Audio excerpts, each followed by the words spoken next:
शैतान कौवे। एक पेड़ पर बहुत सारे कौवे एक साथ रहते थे। वे किसी को भी अपने पेड़ पर आने ही नहीं देते थे।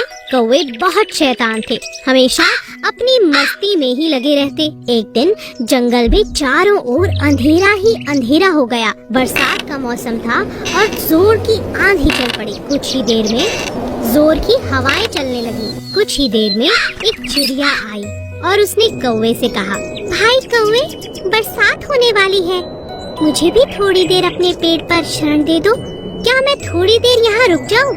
मौसम ठीक होते ही चली जाऊंगी। नहीं नहीं नहीं नहीं, तुम यहाँ से कहीं और चली जाओ। हमारे पेड़ पर हम पहले ही बहुत सारे कौवे हैं और हमारे बीच में तुम्हारा क्या काम? हमें बिल्कुल पसंद नहीं कि कोई और पक्षी हमारे पेड़ पर आए। तुम आगे जाओ, कोई और पेड़ मिल जाएगा, और अगर यहाँ जबरदस्ती आई तो मैं तुम्हें भगा दूंगा, समझी? चिड़िया समझ गई कि कौवा बहुत घमंडी है। बेचारी चिड़िया आगे उड़ती गई और उसे एक छोटा सा पेड़ मिला, मगर उस पेड़ के अंदर बहुत गहरी एक जगह थी जहाँ जाकर वह छिप गई। कुछ ही देर में जोर की बरसात होने लगी और बरसात के कारण सभी पेड़ इधर उधर गिरने लगे। चिड़िया का पेड़ बहुत छोटा सा था मगर मजबूत था, इसी कारण वह पेड़ नहीं गिरा। पूरी रात बरसात होती रही। जब सुबह हुई तो चिड़िया ने देखा कि सारे कौवे नीचे पड़े हुए थे, क्योंकि ओलों की मार के कारण सारे कौवे उस पेड़ से नीचे गिर गए थे। एक कौवे ने चिड़िया को देखा और बोला, तुम यहाँ पर थी, तुम्हें कुछ नहीं हुआ? हमें देखो, कितनी चोट आई है। आंधी और ओलों के कारण हमारा पेड़ गिर गया और हमें बहुत चोट आई है। भगवान ने मुझे सहारा दिया। भगवान के भरोसे ही मैं इस पेड़ पर रही, इसी कारण मैं आज भी जिंदा हूँ। मुझे तो एक खरोंच भी नहीं आई। तुमने तो मेरी मदद भी नहीं की, इसीलिए भगवान ने तुम्हें दंड दिया है। चिड़िया की बात सुनकर कौवे बहुत शर्मिंदा हुए।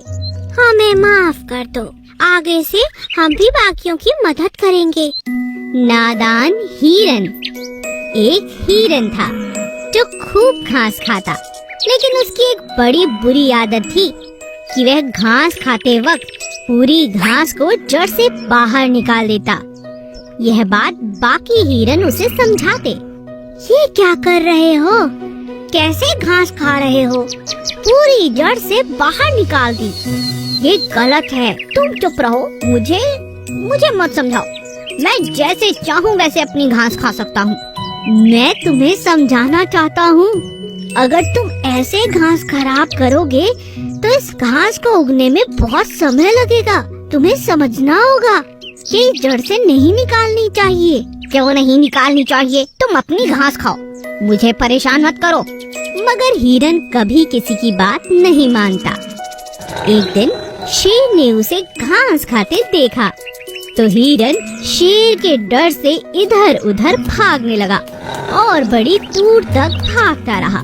बहुत ज्यादा भागने के बाद उसे एक बड़ा सा झाड़ दिखाई दिया और वह उस झाड़ के पीछे जाकर छुप गया। बेचारा हिरन बुरी तरह से थक चुका था। वहीं पास में दूसरा हिरन घास खा रहा था। तुम्हें क्या हुआ? तुम यहाँ कैसे और यूं भागते हुए क्यों आ रहे हो? क्या बात है? वो शेर मेरा पीछा कर रहा था। बहुत मुश्किल से जान बचाकर यहाँ पहुँचा हूँ। अरे रास्ते में कहीं छुपने की जगह ही नहीं थी। सारी घास तो तुमने जड़ से निकाल बाहर फेंक दी। हाँ, तुम ठीक कहते थे। आज के बाद इस बात का ध्यान रखूंगा। मुझे माफ करो। और इस तरह हिरन को अपनी नादानी समझ आई और दोबारा उसने ऐसी गलती नहीं की। बकरी और मुर्गी।